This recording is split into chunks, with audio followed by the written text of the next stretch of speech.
Bonjour à tous et bienvenue à cette deuxième saison du podcast à la coupe, commandité par la microbrasserie Le Caveau des Trois Pistoles. Pour votre bière hockey, n'oubliez pas de penser à l'Amont Minou à la coupe. Alors, on est très fiers de rentrer dans cette nouvelle ère-là du projet à la coupe parce que, bien entendu, à la base, le projet à la coupe était un podcast qui est devenu un site web. Et là, on s'agrandit et on lance une nouvelle ère. Et cette nouvelle ère-là, en fait, elle se traduit entre autres par un changement non pas de couleur, mais disons plus d'identité visuelle. Et on a décidé d'y aller avec un nouveau logo qui garde le côté héritage à la coupe, mais qui amène un côté épuré aussi à notre logo.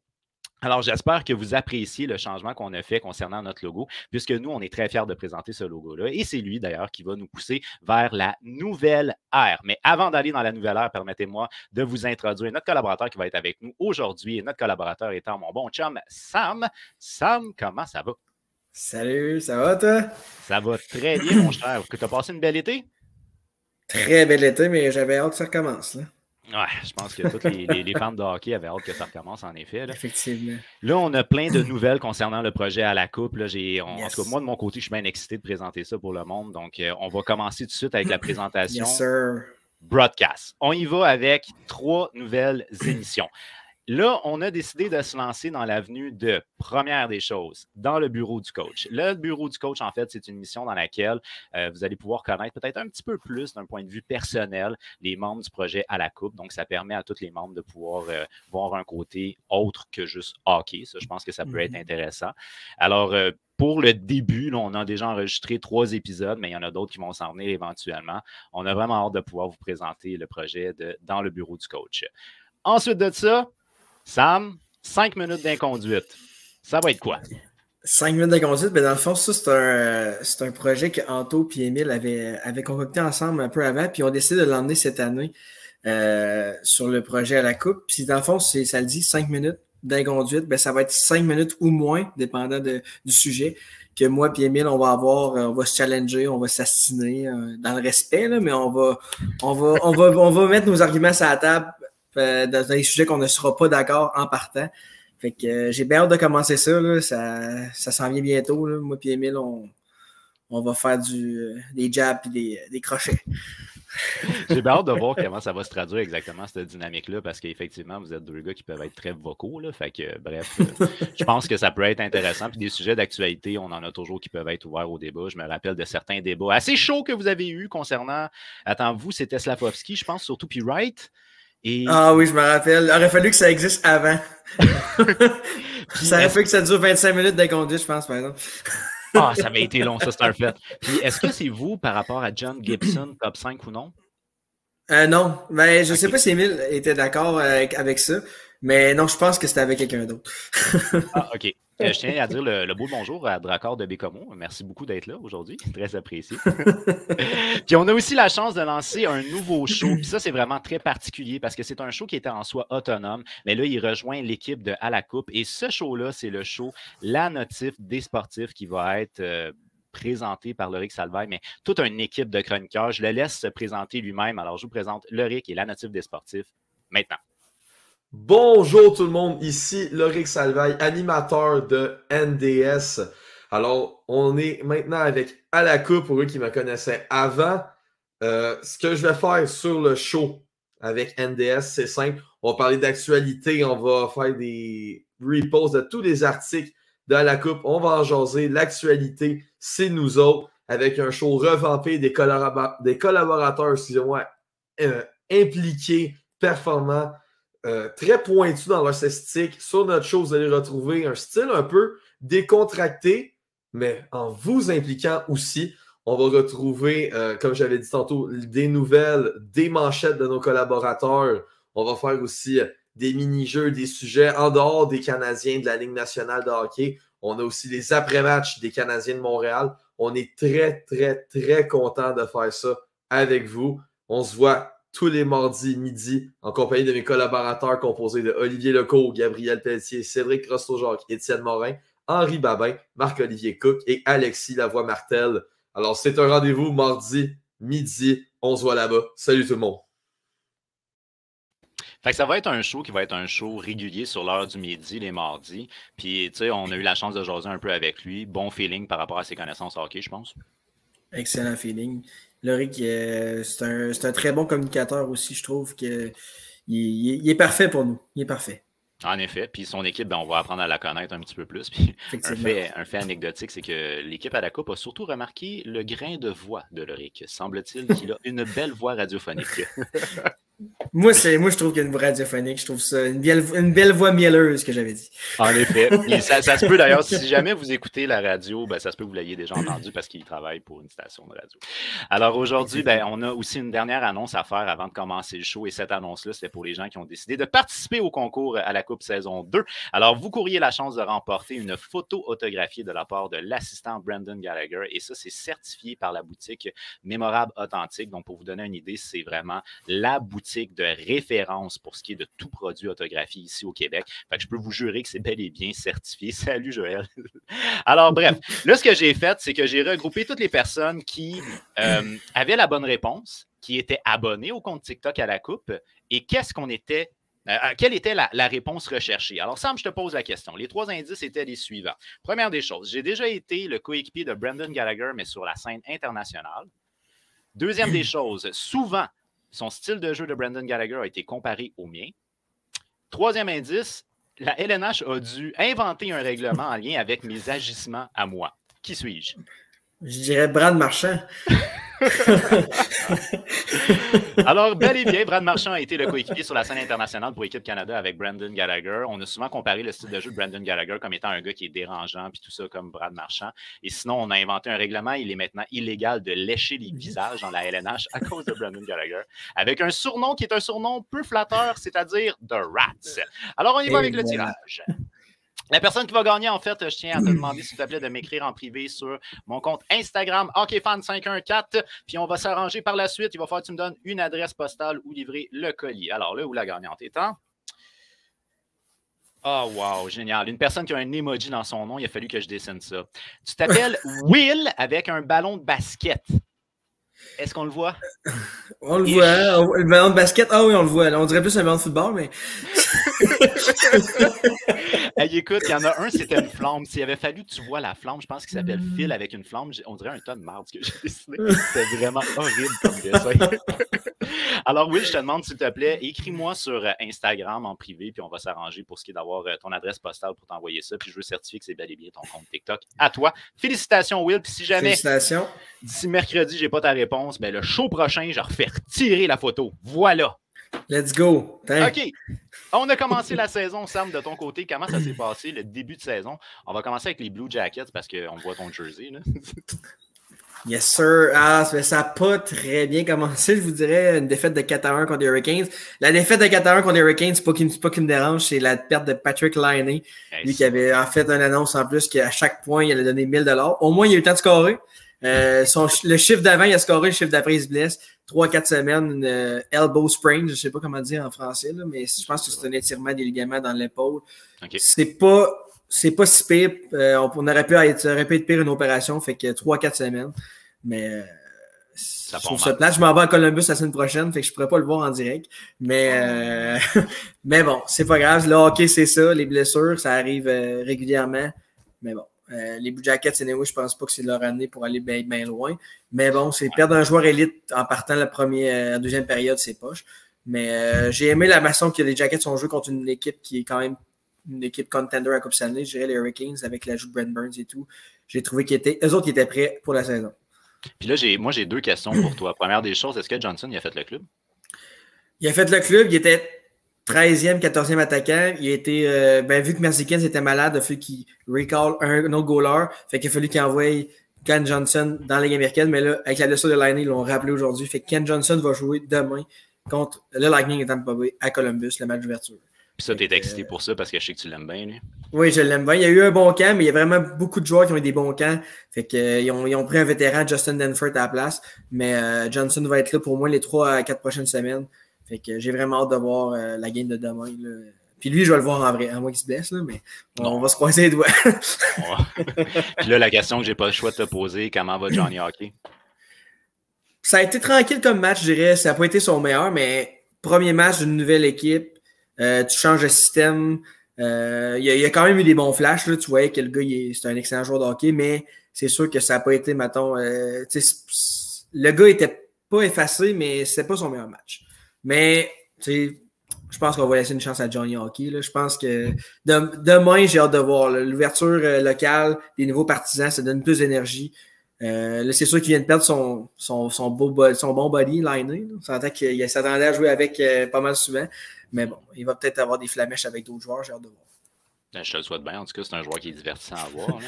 Puis là, du côté du Canadien, moi, j'ai manqué le match. Là. J'ai regardé peut-être, je te dirais, le tiers de fin de la 3e période parce que je travaillais. Ah, t'as presque vu le meilleur, je te dirais.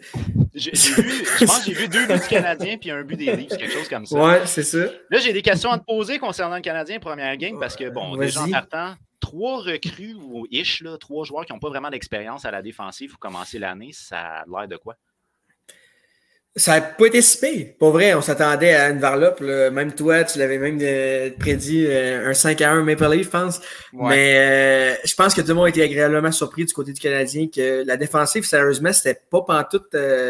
C'est pas si pire. Sérieusement, j'ai pas qu'ils m'ont impressionné, mais Goulet et Harris m'ont impressionné. Les autres, ils ont vraiment bien joué. Le reste, ça a été, je pense, qu'ils ont joué sur la limite. Ils savaient était où leur limite, là. Mais les Maple Leafs, c'est une grosse équipe de hockey offensive avec 2 des meilleurs joueurs de la Ligue, Marner, Matthews.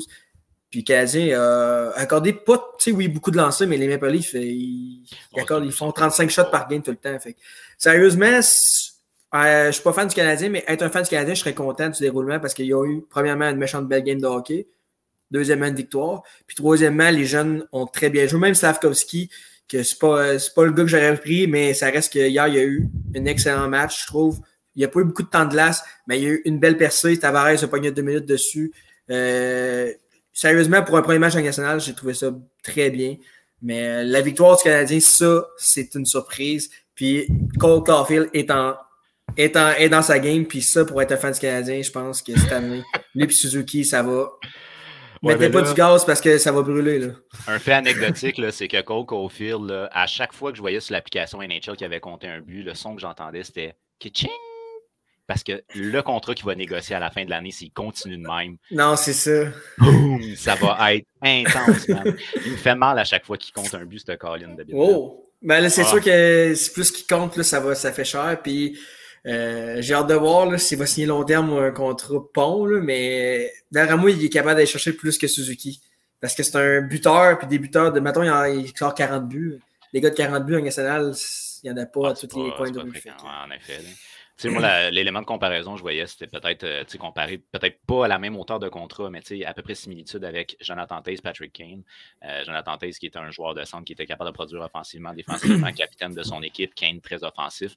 C'est dans les gages, ça ressemble en termes de salaire, fait que d'après moi, ça risque de se ressembler en termes de salaire. Mais le contrat Patrick Laine était 7,4 millions. Patrick Laine, un buteur un peu plus gros, un peu plus robuste, mais il accorde pas Suzuki. Fait que peut-être que les DG des Canadiens vont regarder, ils disent, regarde, lui c'est un buteur, un gars capable de marquer 35-40 buts, il a ce salaire-là, fait que j'irai pas plus loin. Kent Hughes, on va voir, c'est un très bon négociateur, fait que je pense pas qu'il va donner un contrat de 10 millions à Cole Caulfield. Non, je pense pas moi non plus, mais d'après moi, ça pourrait s'apparenter quand même à peu près à ce que Suzuki gagnait. Ouais, c'est sûr que ça prend ça. Je veux dire, le gars, hier, là, c'est lui qui a fait lever la foule. Les gilets de Caulfield, là, j'en ai vu des 22, il y en a partout, puis ça fait juste sa 2e année. Là. Tout le monde veut un gilet de Caulfield, tout le monde. Fait que je me rappelle pas d'avoir vu un joueur du Canadien aussi bon, genre talentueux, puis que le monde trippe. Tu sais, oui, il y en a eu, tu sais, oui, Carey, mais offensif, parle, là, je me rappelle pas, tu sais, il y a eu Kovalev, mais c'est pas pareil. Tu sais, Kovalev a déjà fait ses preuves. Lui, il est né avec le CH, mettons. Ouais, 100% d'accord avec toi. Puis ce que j'aime beaucoup, moi, c'est que je découvre de plus en plus son côté playmaker. J'entendais parler de son tir, mais non, il y a une bonne possession de rondelle, il est capable d'alimenter ses gars, puis ça, c'est le fun. Là, il faut quand même mentionner en petite parenthèse, Shane Wright a son premier but, si je ne fais pas erreur. Non. Il n'a pas compté? Non. Okay, ben... Non, même que Shane Wright, j'ai regardé le match du Kraken, il était après, il a joué 6 minutes 14, il jouait sa 4e ligne. J'ai de la difficulté avec ça. Je veux dire, si tu veux pas le faire jouer en national, retourne-là dans le junior au moins Fenner, parce que jouer un gars 6 minutes, je pense pas que c'est un. Même Slavkovski à 10 minutes, moi je pense qu'ils vont jouer son 9 matchs puis il va quitter après pour Laval. À moins que Slavkovski, son jeu s'élève tout le temps, mais moi je pense que leur plan c'est faire jouer 9 matchs, mettre les partisans un peu dedans, le regarder jouer, puis après ça, l'envoyer à Laval, à moins que ça se passe vraiment bien. Mais Shane Wright, lui, je sais pas si c'est vraiment ça, le règlement, là, mais vu que c'est un joueur canadien qui joue en CHL, je pense pas qu'il peut y avoir une américaine vu qu'il n'a pas 20 ans. Fait que je pense que c'est soit les Frontenacs de Kingston ou la Ligue nationale. Ça, je trouve ça poche parce que le gars pourrait aller dans la Ligue américaine pour au moins jouer avec des hommes. Mais je sais pas si c'est ça le règlement, mais je sais qu'il y a beaucoup de joueurs qui passent par la CHL. Faut qu'ils soient dans la OHL, mettons, ou dans la Ligue nationale. Parce que je trouve ça, c'est un non-sens parce que le gars, on sait qu'il n'y a rien à prouver dans le junior. OK. Ben écoute, on va pouvoir poser la question tantôt à Guillaume qui va venir sur le show parce que lui connaît bien le règlement. Puis on va pouvoir y aller plus en détail. Mais je suis pas mal sûr que c'est ça, mais je veux juste. Je pense aussi. Je mets un petit doute quand même. Non, mais je pense que tu as raison aussi. Puis 100% aussi, côté utiliser un gars 6 minutes pour son développement, c'est à chier. Là, fait que c'est pas de best. J'aimerais ça t'entendre aussi concernant Kent Hughes qui a mentionné concernant Philippe Macheur. Il a dit qu'il préférait peut-être le voir évoluer dans la ligue de, je pense que c'est l'Ontario, je ne sais pas hier, au niveau junior, pour qu'il développe son côté offensif qu'il ne pourrait pas faire dans la ligue américaine parce qu'il faudrait qu'il travaille plus défensivement. Est-ce que tu penses que pour le développement d'un gars comme Philippe Macheur, ce serait plus intéressant le junior que la ligue américaine? Ben, si je ne me trompe pas, le gars, il a 18 ans, peut-être. Je pense que la Ligue américaine, c'est un peu trop tôt pour lui. Parce qu'il va passer de. Oui, je sais qu'il jouait avec des hommes, je pense, l'année passée. Là, quand je joue avec des hommes, c'est de jouer avec des adultes. Là. Oh. Pas une Ligue de juniors. Je ne suis pas sûr à 100%, mais c'est dans OHL qu'il s'en irait? Il me semble de mémoire, c'est dans la OHL. C'est une bonne ligue de développement, la OHL. Puis le gars, il jouerait avec des gars de son âge, puis il pourrait dominer, mettons, sa ligue. Puis après ça, arriver encore plus en confiance l'année prochaine. Puis là, peut-être jouer dans la Ligue américaine. Mais moi, je suis d'accord avec Kent Hughes. Je voudrais qu'un gars de 18-19 ans joue au moins une année junior. Après ça, jouer Ligue américaine à 19-20. Puis après ça, Ligue nationale, si tout se passe bien. J'étais un peu déçu parce que ça m'aurait permis d'aller le voir pas cher avec le Rocket. Là, mais bon. Ben, ça veut pas dire qu'il va pas être là. Ça se peut qu'il soit là pareil. Mais on va le voir bientôt. Je pense que la saison commence demain dans la Ligue américaine. Fait que... Oui, de mémoire, il me semble que oui. Puis là, écoute, j'ai une question qui me brûle les lèvres, mais j'ai eu ouï dire que Dadonov a été utilisé en désavantage. Ça se peut-tu? J'ai cru voir ça aussi. Mais Dadonov, sérieusement... On confirme que oui. OK. C'est un joueur russe. Hein?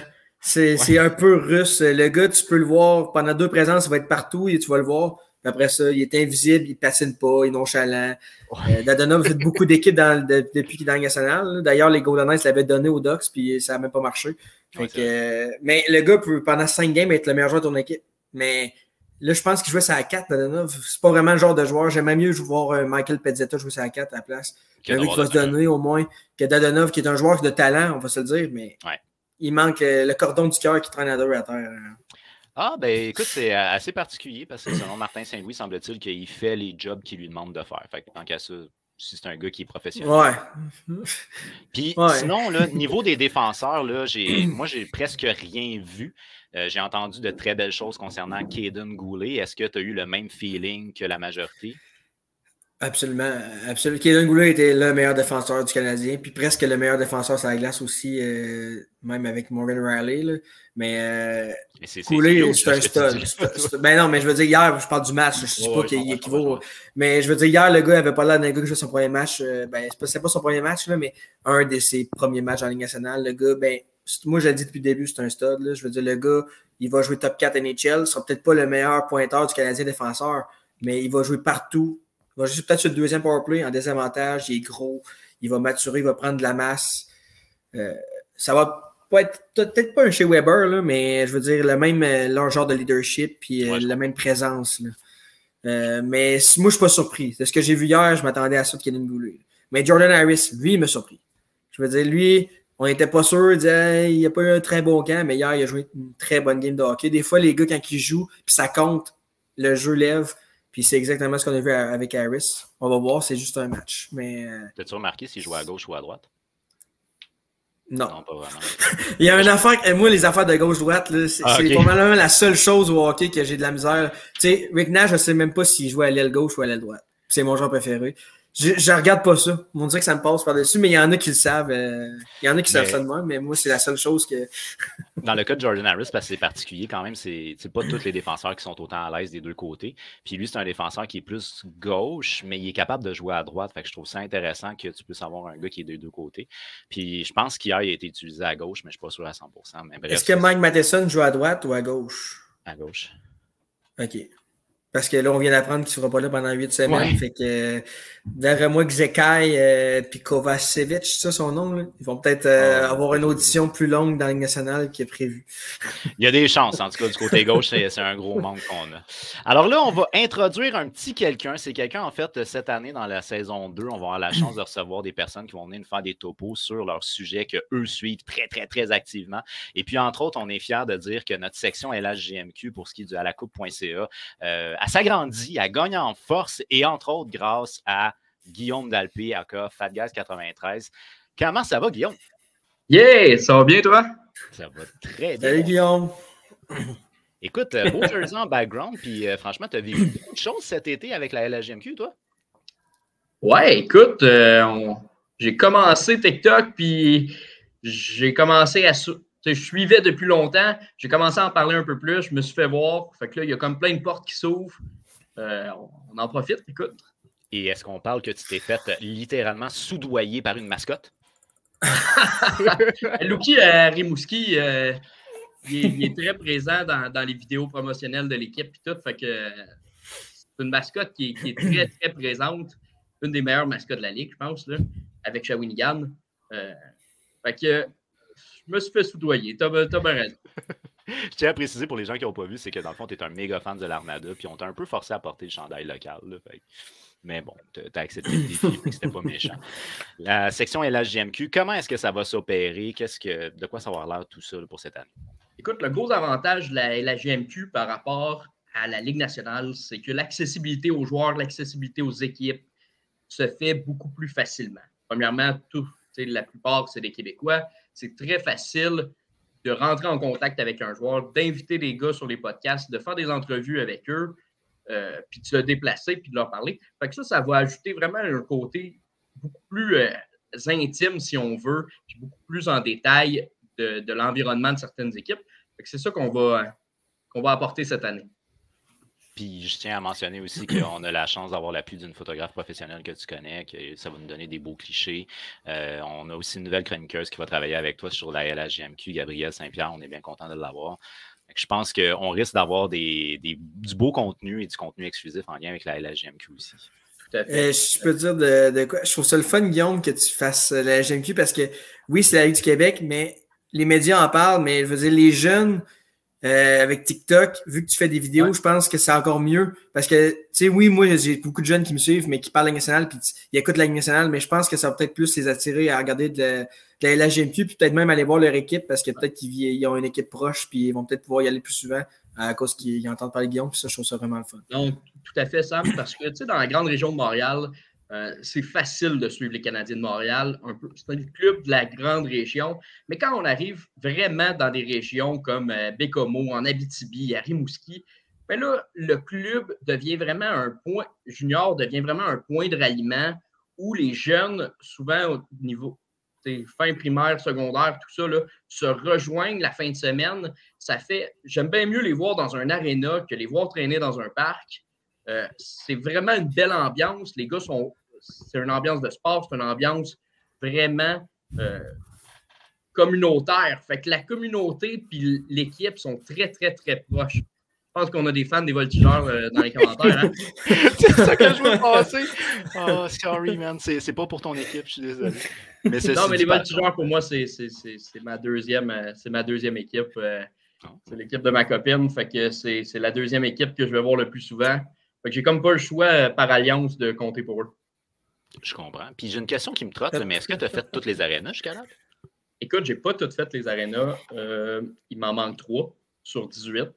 Okay. Puis en décembre, fait que dans 2 mois, pas mal jour pour jour, je vais finir mes arénas avec un gros road trip dans les Maritimes. Il me manque Halifax, Cap-Breton, Sydney au Cap-Breton, qui est, je pense, à peu près 18 heures de route de Montréal.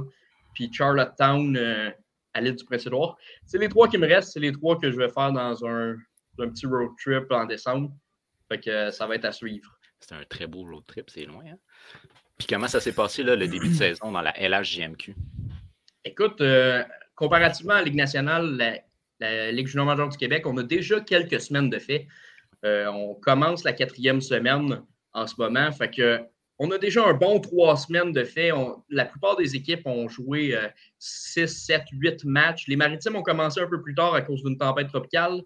Mais à part de ça, là, la plupart des équipes ont 7-8 matchs de jouer. Fait qu'on a déjà plus que 10% de la saison de jouer dans le junior.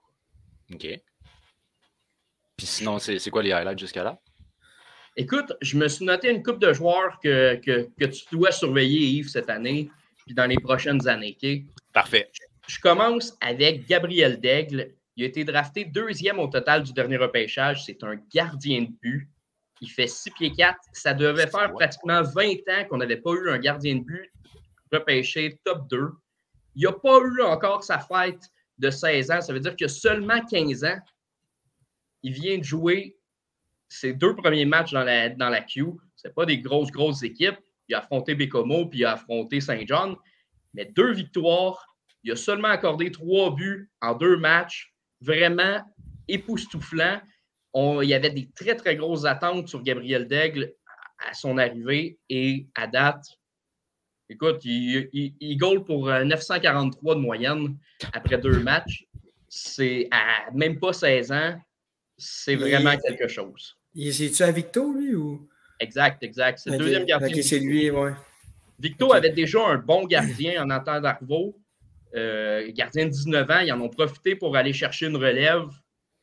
Et le résultat est assez impressionnant à date. Tant mieux, un bon gardien québécois comme dans le temps. Exact. Puis quand on parle des bons gardiens, il y en a un autre. Moi, le gardien de mon club local, puis Sam, je sais que tu es un fan des Remparts, toi aussi. William Rousseau, il goal très, très bien en ce moment. Moi, le deuxième joueur qui m'a épaté, c'est Charles-Édouard Gravel, le gardien de but de l'Armada. Écoute, il a été une petite blessure à la fin du camp d'entraînement qui l'a un peu repoussé un peu. Mais il a joué à ses 2 premiers matchs. Il a fait 2 blanchissages, c'est 2 vols. 2 vols, dans quel sens? Il a gagné le match à lui seul. Pour te donner une idée, à Rimouski, l'Armada a fini par gagner 5-0 ce match-là. Mais en première période, je pense que c'était 13-2 les tirs. Ça compte pas à peu près 3 poteaux. Là. OK. Fait que dans le fond, au début, on s'entend que l'Armada n'était pas dans le game pantoute, puis c'est le gardien qui les a mis comme exact. dans la Écoute, game. Il a tellement bien gaulé qu'il leur a joué dans la tête au point qu'il ne savait plus quoi faire. Puis que le lendemain, les 2 équipes se réaffrontaient. On a changé de gardien pour le deuxième gardien. Puis il leur avait tellement joué dans la tête que même l'autre gardien, l'Océanique, ne savait plus quoi faire pour marquer des buts. OK, à ce point-là, mon Dieu! Ouais. C'est briser la confiance d'une équipe en commençant la saison, ça? Écoute, puis à son deuxième match, il a affronté à domicile les Huskies de Rouyn-Noranda. Les Huskies, c'est pas le club le plus talentueux, mais c'est un beau club qui travaille extrêmement fort. Puis il a réussi un blanchissage de 1-0. Je pense qu'il y avait 45 tirs contre lui, puis l'Armada a tiré à peu près 25 fois. C'est bon, OK. C'était une domination et il a tout fermé. Écoute, il a commencé en feu. Ça a pris les Remparts pour marquer. Ben, c'est sûr, ça. Puis là, une question qui me trotte, là, ça veut-tu dire que dans le fond, l'Armada, le jeu d'équipe est pas solide? Écoute, c'est décevant en début de saison. Il y a eu quelques acquisitions qui devaient être payantes, entre autres Josh Lawrence, qui était le centre de William Dufour l'an dernier. C'était un des gros morceaux de Saint-John quand ils ont gagné la Coupe Memorial. Et il vient tout juste de marquer son premier but au 7e match de la saison. Ça te donne une idée. Le gars, il a fait 100, je pense qu'il a fait presque 110 points l'an dernier. Puis ça lui a pris 10% de la saison avant de faire ses premiers points. OK, je comprends. Fait que ça a été vraiment début de saison très, très lent pour certains joueurs. Fait que oui, le jeu d'équipe, il manque beaucoup de cohésion du côté de l'Armada à date cette année, mais grâce au brio de nos gardiens, on a quand même réussi à se maintenir à flot et rester avec une fiche supérieure à 500. OK. Mais il faut quand même que l'équipe se ressaisisse parce que tu n'iras pas jusqu'à la Coupe du Président avec juste 2 gardiens. Tout à fait. Tout à fait. Non, non. Je pense que le club est au courant. Oui, j'imagine. J'ai parlé avec Bruce. J'ai vu les points de presse de Bruce par la fin de la semaine, l'entraîneur-chef. Lui, il est parfaitement conscient que la cohésion puis les passes qui ne se rendent pas au tape, c'est un problème. C'est vraiment un problème d'exécution en ce moment. Mais quand tu rentres des nouveaux joueurs dans une équipe, souvent c'est le cas. À cet âge-là, surtout la chimie, le temps que ça prenne, il y a un certain moment d'adaptation. Espérons que ça arrive plus tôt que tard. Puis disons, niveau équipe, t'en as-tu qui te surprennent beaucoup ou te déçoivent beaucoup? Écoute, je vais te parler de ma déception de l'année. C'est l'Océanique de Rimouski. OK. Écoute, moi, je m'attendais à ce que ce soit un club qui arrive très, très fort. Très peu de quelques joueurs qui sont partis comme à chaque année. Très peu de grosses acquisitions. Fait qu'un club qui était quand même très, très similaire à l'an dernier. Ils ont commencé leur saison avec 4 défaites consécutives. Pour un club qui aspire à être top 5 dans la Ligue cette année, c'est très... Je pense que même eux étaient très, très déçus. On a vu beaucoup de frustration. On a vu Serge Beausoleil qui est l'entraîneur-chef, prendre des pénalités d'inconduite puis d'antisportif tellement qu'il y avait de frustration sur le banc. Là. Ça donne un idée. Classique Serge Beausoleil. Serge Beausoleil, il est un peu explosif. Puis pour te donner une idée, c'est une équipe qui est qui vise sur les gros gabarits. Okay? Pour te donner une idée, leur 7e défenseur, c'est un gars de 5 et 11. Puis c'est le seul qui fait pas 6 pieds. Puis encore là, ils ont un gars de 6 pieds 1 qui est Mathis Gauthier, qui est un assistant capitaine, fait que c'est un excellent défenseur défensif. Puis tous les autres font 6 et 3 et plus. Quand même. Hein? Puis on compte sur, entre autres, Charles Côté qui revient du camp d'entraînement de Anaheim, qui fait 6 pieds 6. C'est vraiment une brigade défensive. 6 pieds 6. Ah, j'avais compris 7 pieds 6, man. Non. Il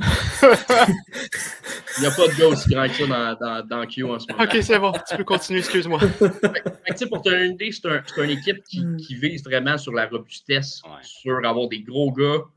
Ils viennent de repêcher un jeune défenseur de 16 ans. Le gars fait déjà 6 pieds 3. Tout ce qui rentre dans leur équipe, c'est... Je pense qu'il doit avoir une grandeur minimum pratiquement, là. Parce qu'ils visent d'avoir de la masse, de frapper.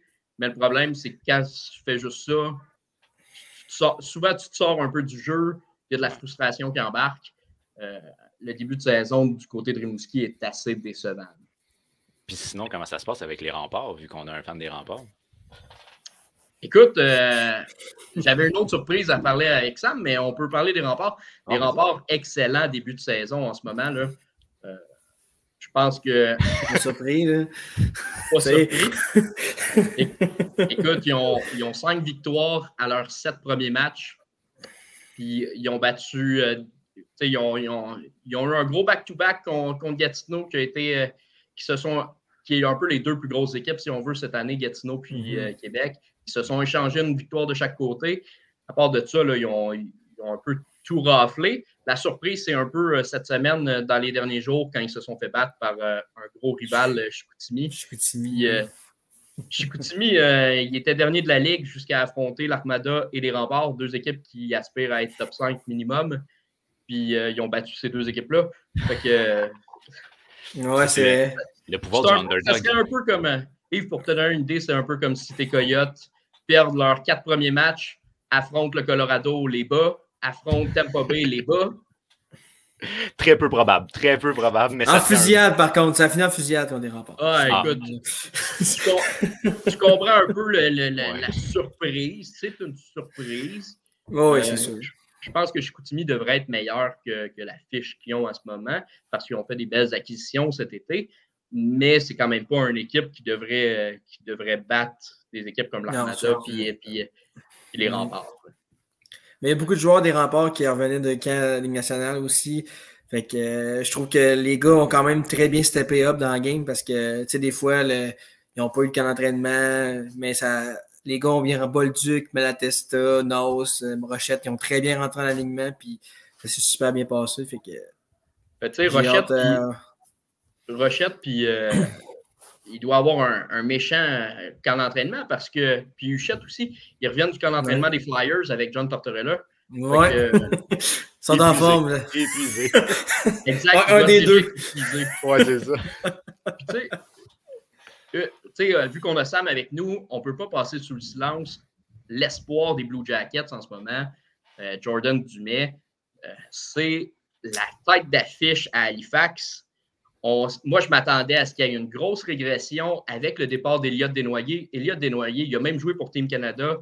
C'est un joueur très, très, très complet. L'an dernier, c'était un des joueurs les plus complets de la Ligue. Fait qu'il pouvait se permettre, Jordan Dumais, d'aller un peu plus offensivement parce qu'il se faisait backer par son joueur de centre.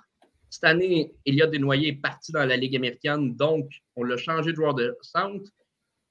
Écoute, en 4 matchs, 11 points, donc 10 passes. Je pense que c'est un bon début de saison. Oui. Tu penses? Moi je suis sûr. Écoute, c'est un petit gars, c'est un chouette fin de troisième ronde pour les Blue Jackets. C'est un gars de 5 pieds 9. Okay, il est vraiment pas gros, mais... Il est tellement créatif. Ouais, c'est ça. Mais les gars à Columbus, ils en parlent là, sur Twitter, ils retweetent ses buts, puis c'est les journalistes des Blue Jackets. Puis on dit, ça peut être un potentiel vol. Ils parlent pas d'un vol, mais un potentiel de troisième ronde. Si le gars, c'est sûr que c'est sa grandeur qui l'a fait qu'il est en troisième ronde, parce que s'il avait mesuré 6 pieds, il aurait été en première ronde ou deuxième ronde. Tu vois, je suis pas tant d'accord avec toi, moi. Je pense que c'est sa grande trappe qui l'a fait descendre aussi bas. Tu penses? Ouais, parce que on l'a vu sortir dans les médias, puis lui puis Zachary Lheureux sortir dans les médias. Lui, il a critiqué. Zachary Lheureux a critiqué pourquoi Jordan Dumais n'a pas été invité au match des meilleurs espoirs. Ensuite, en fin de saison, Jordan Dumais il a dit publiquement que s'il n'a pas été invité au Combine, s'il était drafté aussi bas dans la liste de la centrale de la Ligue nationale, c'est parce que les scouts de la Ligue nationale, c'est pas des bons scouts. Puis la preuve, c'est qu'ils ne travaillent pas pour une équipe, ils travaillent pour la Ligue. Fait que, tu sais, quand tu sors avec des communiqués comme ça, je pense que ça fait peur à certaines équipes. Tu as beau avoir les meilleures statistiques, c'est un gars qui a fait plus de 100 points. Il y a des stats similaires à Joshua Roy, mais 1 an plus jeune. C'est quand même fou. Puis le gars, il a quand même droppé en fin de troisième ronde. Ben là, Sam, moi, j'appelle... J'ai une question pour toi. Toi qui aimes les gars cocky, là, tu files comment avec ça? Ben moi, je trouve que ça ressemble juste à du caractère parce que, tu sais, le gars, il n'a pas été invité au Combine. C'est sûr qu'il est en beau maudit. Fâché, ouais. En dedans de lui. Fait que, tu sais, lui, il pense que sa place avec les gars qui étaient là. Puis, genre, c'est sûr que sa grandeur a rapport avec ça, je suis sûr. Avec le fait qu'il n'a pas été invité au Combine, c'était genre, il est pas gros, là, il est pas pesant non plus, là. Mais j'adore les gars cocky, c'est sûr. Puis c'est pas parce qu'il joue pour Columbus, qu'il est repêché par Columbus, que je vais le mettre à l'haïr. J'aime les gars cocky. Ben, c'est sûr que je regarde ses statistiques, je le suis. Là, puis le mec, les Halifax viennent à Québec, c'est sûr que je vais essayer d'aller voir. J'avais fait la même chose avec Abramov quand il était pour Gatineau. J'allais le voir à tous les matchs qui étaient à Québec.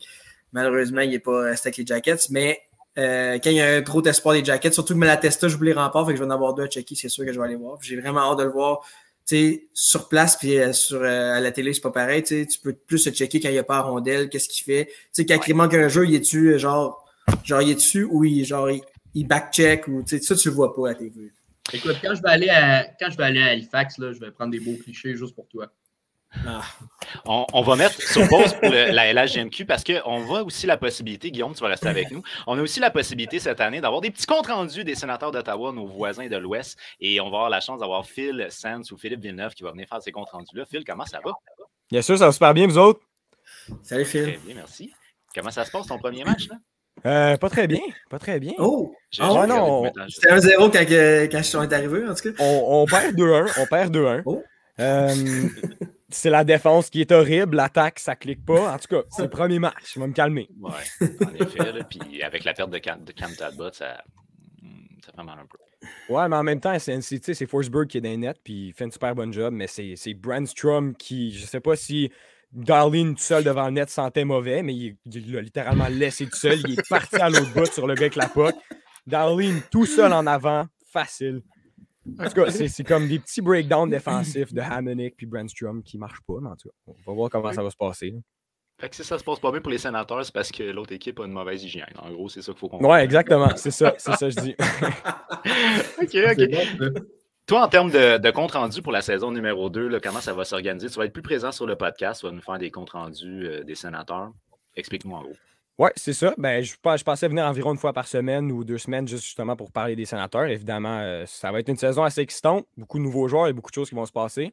Fait que pouvoir venir en parler plus souvent, ça va être parfait. Puis je vais aussi, vous allez aussi pouvoir avoir mes comptes rendus et mon opinion dans mes articles que je vais aussi publier une fois par semaine. On avait parlé, je pense, autour du lundi ou du mardi. Je vais avoir un article. Donc, ça va être ça, mon rôle sur la Coupe cette année. Puis comment ça se passe là, pour ce qui est de training camp puis début de saison? C'est quoi tes attentes avec les Sens?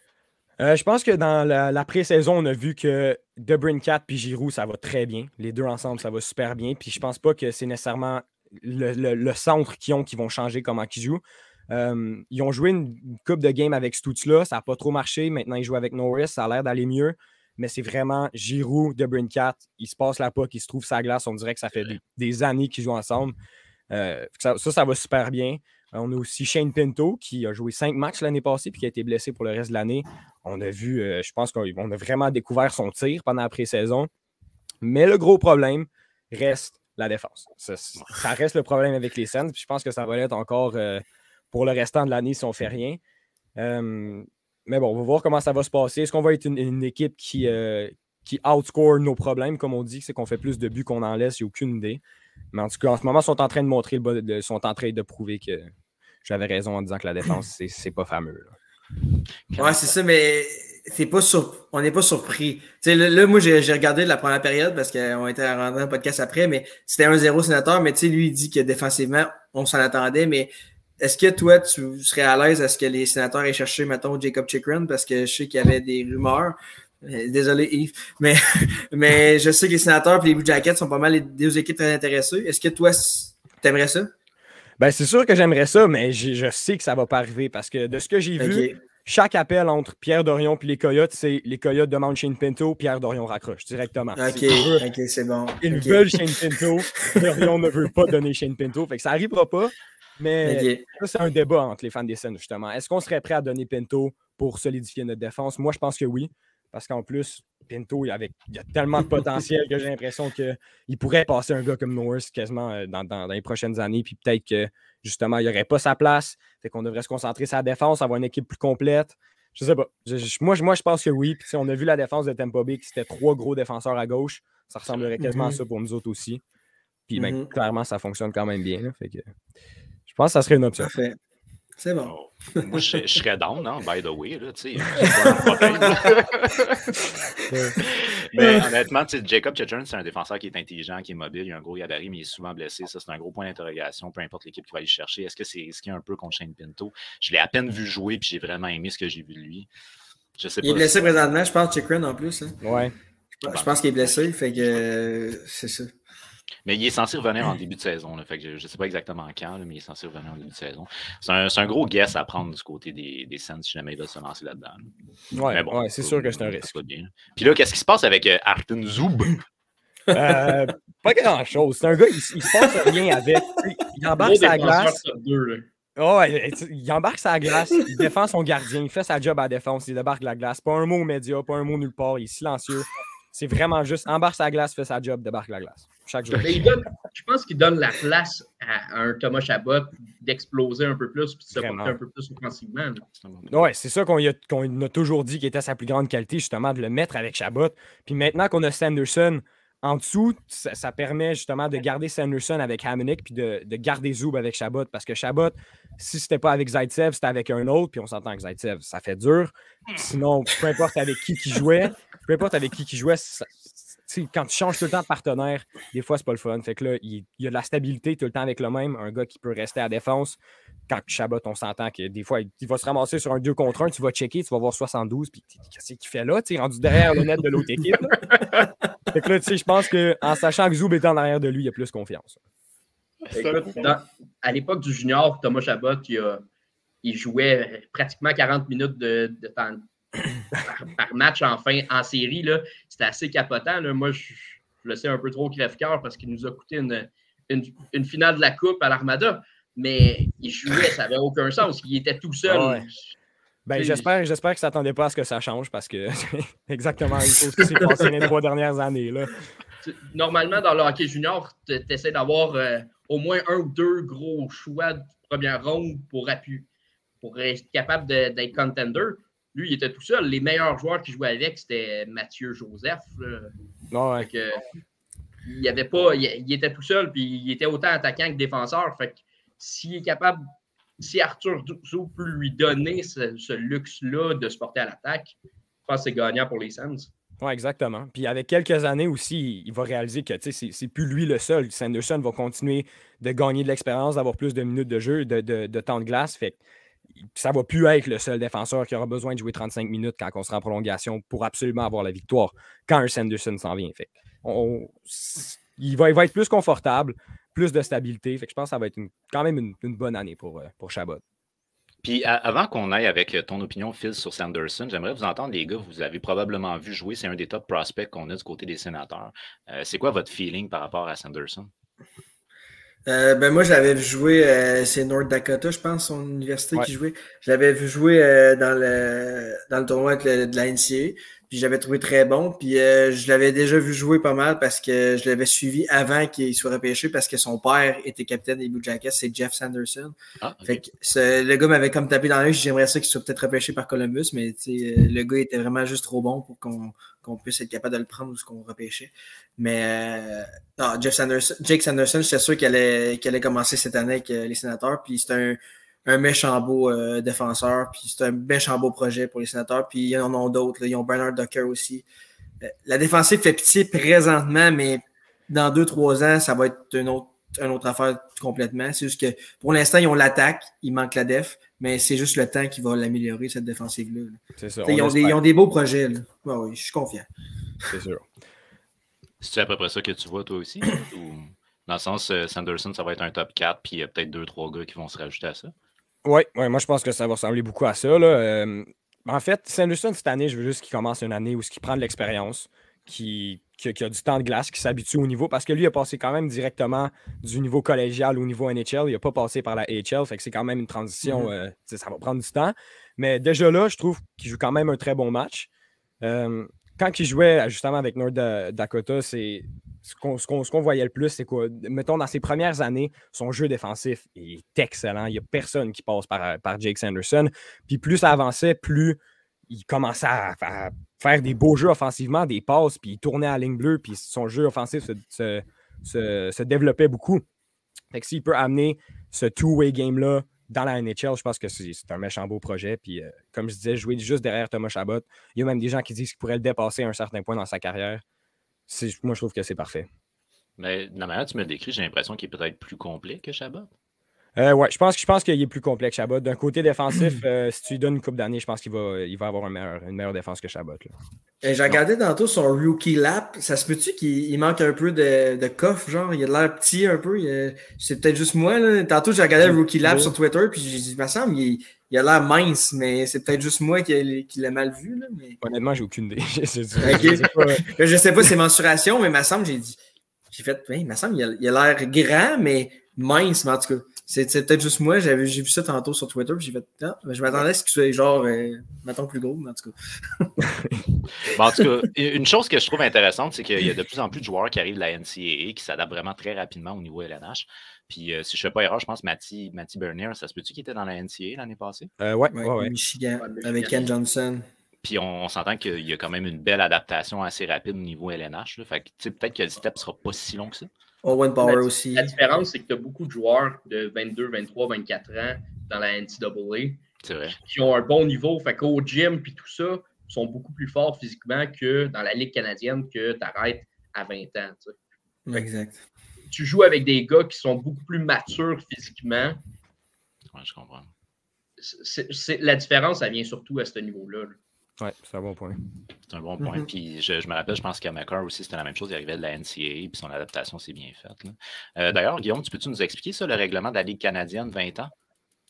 Oui, dans le fond, à l'âge de 20, l'entente entre la Ligue canadienne et la Ligue nationale, c'est qu'un joueur, jusqu'à son année de 19 ans, fait qu'en ce moment, un 19 ans, c'est un 2003, il n'a pas le droit de jouer dans la Ligue américaine. Soit qu'il joue dans la Ligue nationale, soit qu'il joue pour son club. Un peu comme un Joshua Roy cette année, il n'aurait pas le droit de jouer dans la Ligue américaine. Soit qu'il joue pour le Canadien de Montréal, soit qu'il joue pour le Phoenix de Sherbrooke. Ce qui s'est passé l'an dernier, en fin de saison, quand il s'est fait rappeler par le Rocket, c'est un peu trompeur. Fait que là, il y a plein de monde qui dit oui, mais il a joué pour le Rocket, fait qu'il aurait le droit. Mais la réalité, c'est que la règle, c'est que si son club est actif, dans ce cas-là, il n'était plus actif étant donné qu'il avait été éliminé des séries, ben là, il peut joindre à la Ligue américaine. Mais il n'a pas le droit en temps normal de jouer si son club joue. Fait que ce que j'ai dit sur Shane Wright tantôt, c'était bon, c'était correct. C'est vrai. Ok, parfait. Shane Wright, c'est Seattle ou les Frontenacs de Kingston. Parfait. Okay. On est sur le bon chemin. Puis un fait particulier aussi, c'est que Joshua Roy il avait signé un contrat essai professionnel, genre. Fait que c'était pas son contrat régulier qui avait commencé. All right, ben écoute, du côté des Sénateurs, mon cher Phil, je vais te laisser retourner à ton match parce que c'est ton match d'ouverture. Mais j'ai bien hâte de voir comment ça va se développer. Et l'avantage numérique des Sénateurs, j'ai hâte de voir ça. Ouais, ben il est très dangereux, mais là, je pense que ça va leur prendre un peu de temps. On les regarde aller en ce moment, puis ça va leur prendre un peu de temps à s'adapter. Mais non, c'est ça. Mais ça va s'en venir. Ça va venir, j'en suis certain.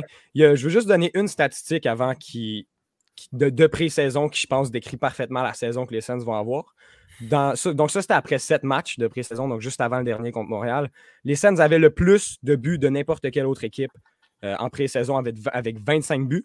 Mais c'était aussi l'équipe qui en avait laissé le plus avec 28 buts. Fait que je pense que cette année, on va en scorer en masse, mais on va en laisser en masse. Ça va être, en tout cas, j'ai hâte de voir comment ça va se passer. C'est ça qu'on s'attend du côté d'Ottawa. Je pense que Montréal aussi, ça risque d'être beaucoup de buts comptés, mais beaucoup de buts en DOC aussi. Ouais, ça se peut aussi. Ça va ressembler. Peut-être un peu plus de buts accordés, par exemple. Ouais, peut-être. All right. Hey, merci beaucoup, Phil. Puis on souhaite une bonne saison, bonne fin de game. Alors, du côté junior, qu'est-ce qu'on suit cette semaine, Guillaume? Écoute, il y a encore des grosses courses à prévoir. Il y a beaucoup de joueurs qui sont revenus des camps dans les dernières semaines.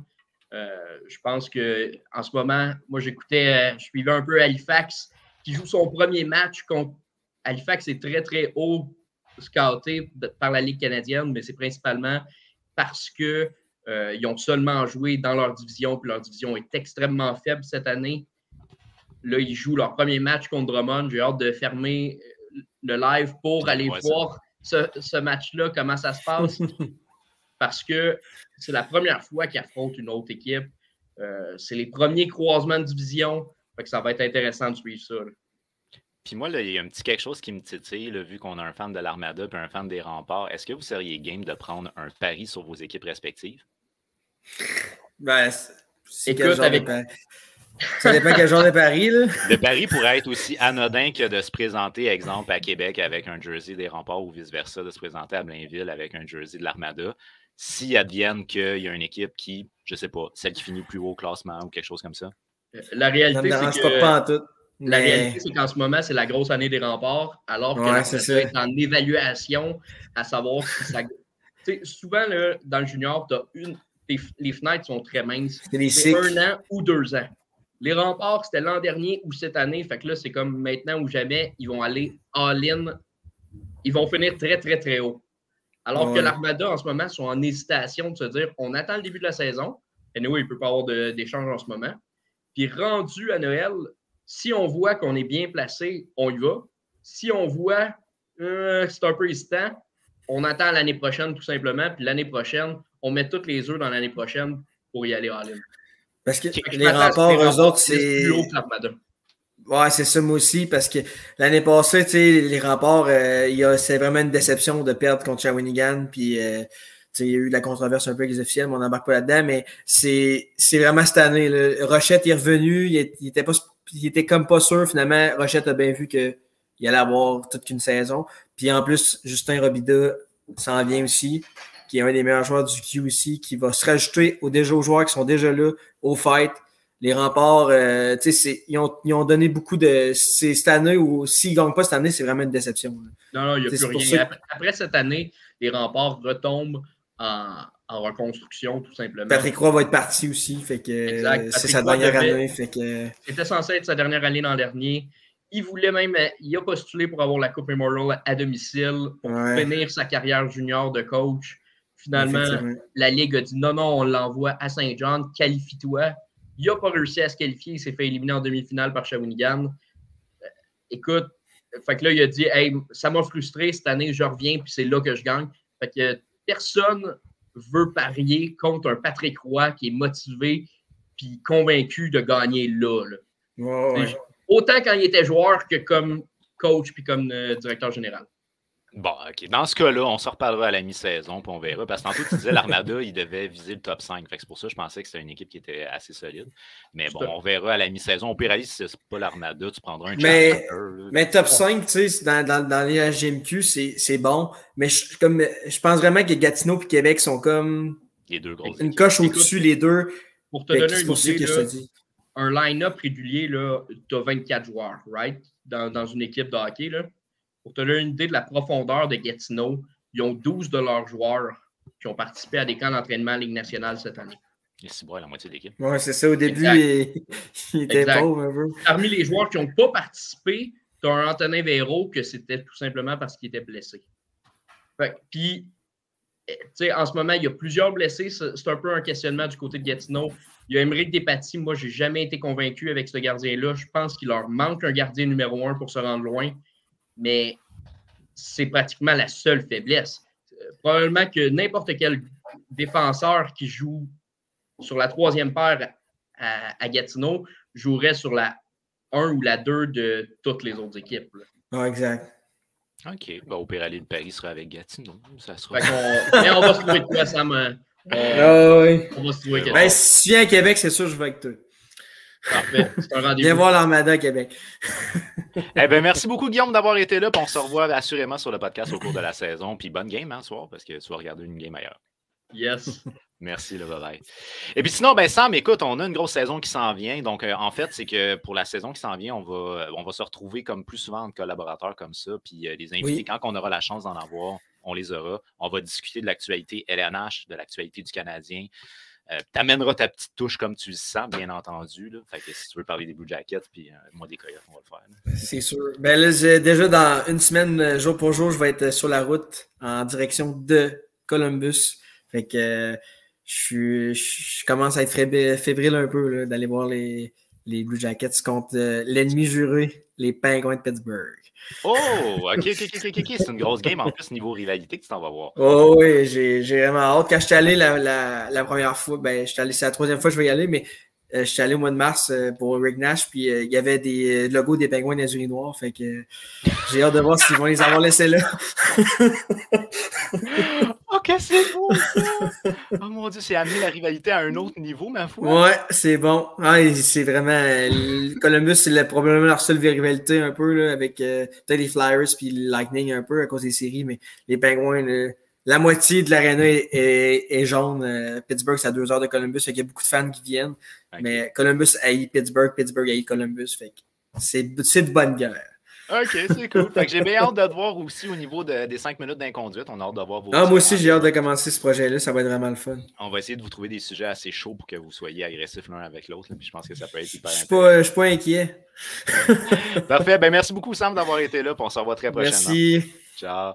Et pour vous à la maison, je vous rappelle, bien entendu, on a 3 nouveaux shows pour le broadcast à la Coupe. On compte là-dedans, entre autres, dans le bureau du coach, vous allez apprendre à connaître un petit peu mieux les différents membres de l'équipe à la Coupe. On a aussi les 5 minutes d'inconduite où on va avoir 2 chroniqueurs qui vont s'affronter là, sans limite, on va dire. Mettons, ils vont s'attaquer mutuellement dans un gros combat. Et par la suite, on a la notif des sportifs qui va être animée par Loïc Salvaille, qui va être en fait les mardis midi en live. Il va nous parler d'un peu de tout au niveau de la LNH. Il va nous parler du Canadien. Il va nous parler des équipes de la LNH et du pool à la Coupe. Vous avez encore la possibilité de rejoindre le pool à la Coupe. C'est 100% gratuit. Vous avez jusqu'au 17 octobre. Aujourd'hui, on est le 13. Donc, vous avez encore 4 jours pour aller rejoindre le pool à la Coupe. On vous attend en grand nombre. Puis sinon, je vous dis un gros merci d'être là. Celui qui a gagné le concours, s'il te plaît, communique avec moi pour la photo de Gallagher et on se revoit très bientôt. Prenez soin de vous là. Bye.